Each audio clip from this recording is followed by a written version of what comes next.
Attack on Titan is one of the most popular anime of recent memory. Its reach has extended across countries, and the level of fan enthusiasm and merchandising is through the roof. But it has had even further reaching effects than that, so let's learn more about this title. I'm Sasha Wood, and these are the top 10 surprising facts about Attack on Titan.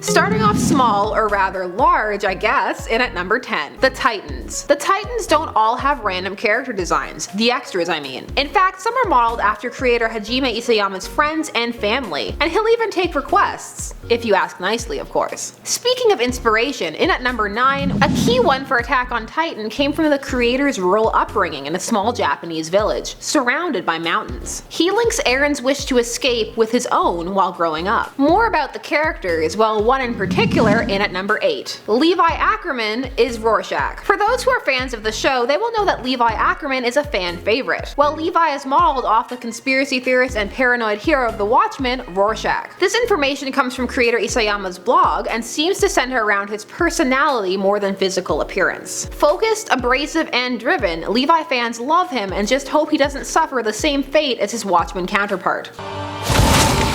More Western comic influence in at number 7. There is an Avengers Crossover. This was an 8-page crossover event that came out in the Japanese pop culture fanzine Brutus. It was also released on Comixology and it's called Attack on Avengers. It's got Spider-Man, the Avengers, even a small cameo appearance by the Guardians of the Galaxy. It was written by the Attack on Titan creator and illustrated by Gerardo Sandoval. This is an official collaboration, so you can go and check it out. Moving into the real world at number 6, we have the effect on youth culture. Attack on Titan has been a huge hit with youth culture in terms of themes. Many feel that it portrays specifically the feeling of hopelessness felt by modern youth in society. Some view it as a representation of a sense of powerlessness felt by Japanese youth in particular, as some view their country as under siege by China and other world powers. It has proved to be a particular hit with the young male demographic, as shonen-style works most often are. However, these themes have particularly resonated with the youth of Japan and the surrounding areas, such as Taiwan and Hong Kong. This has given the series a regional-based depth that is not always grasped or gleaned by Western viewers. Another such occurrence in at number 5. The Titans equals China, in Hong Kong at least. There is a fan theory that the Titans can be seen as an allegory or metaphor for mainland China. This theory has been used by numerous student protesters who exercise their rights in fear. This is obviously of the People's Republic of China based upon their history with student protesters. A protester identified the Titans as encroaching China and the students as the resistors. These protesters erupted a few years back now at the time of this recording over the fact that China instituted an oversight system for how Hong Kong picked its own political officials. Tensions may not be as high as having giant monsters coming to eat you, but they are still high indeed. It's always interesting when a fictional work is used as a piece of political activism, and China must be taking this seriously because in at number 4 we have the fact that the manga and anime are blacklisted in China. China blacklists things fairly regularly, and anime and manga are no exception. In 2015, Attack on Titan found itself banned in China in order to protect the healthy development of youth, as was claimed that the anime includes scenes of violence, pornography, terrorism, and crimes against public morality that could potentially incite minors to commit such acts. Attack on Titan was not the only work banned. It joined a list of such works as Death Note,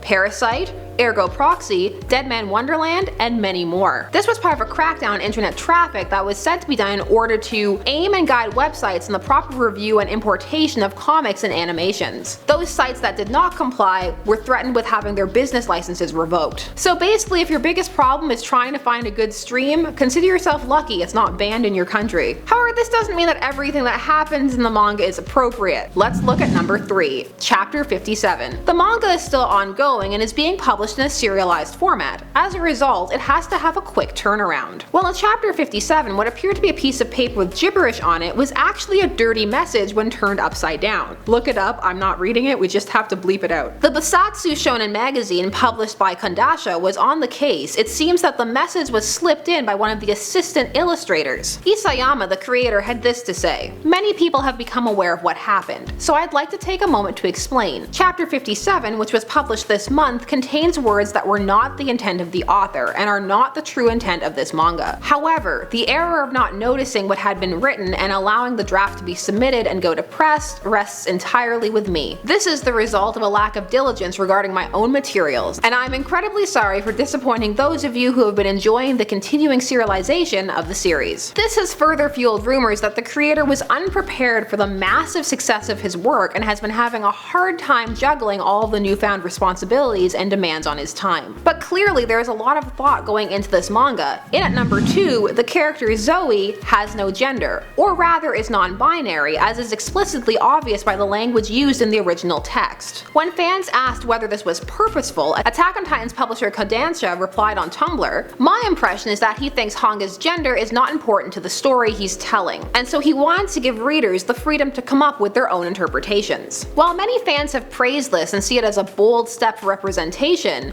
many Western fans would never know it had ever occurred. Japanese is not a language that largely uses third-person pronouns, i.e. he or she. Instead, gender is constructed around assumptions and other cues and scenarios. However, in English, pronouns are built into the way the language is structured, and so a third-person pronoun had to be chosen so as not to overly perplex Western readers. And this is not to mention other Western languages, wherein the very nouns themselves are gendered. The gender chosen for the overseas audience was female. However, this does not match the author's original intent. But for publishers, it was more a question of trying to make the language comprehensible for all their readers. This is just another example of how key concepts can get lost in translation. Staying equally serious in at number 1, the creator has received death threats. Isayama has received numerous threats, and it appears to be because of the character design for Dot Pixis, which many believe was modeled off of Akiyama Yoshifuru, a general in the Imperial Japanese Army who is considered to be the father of modern Japanese cavalry. One threat that particularly stood out was, "I'm going to beat Hajime Isayama to death with a blunt instrument.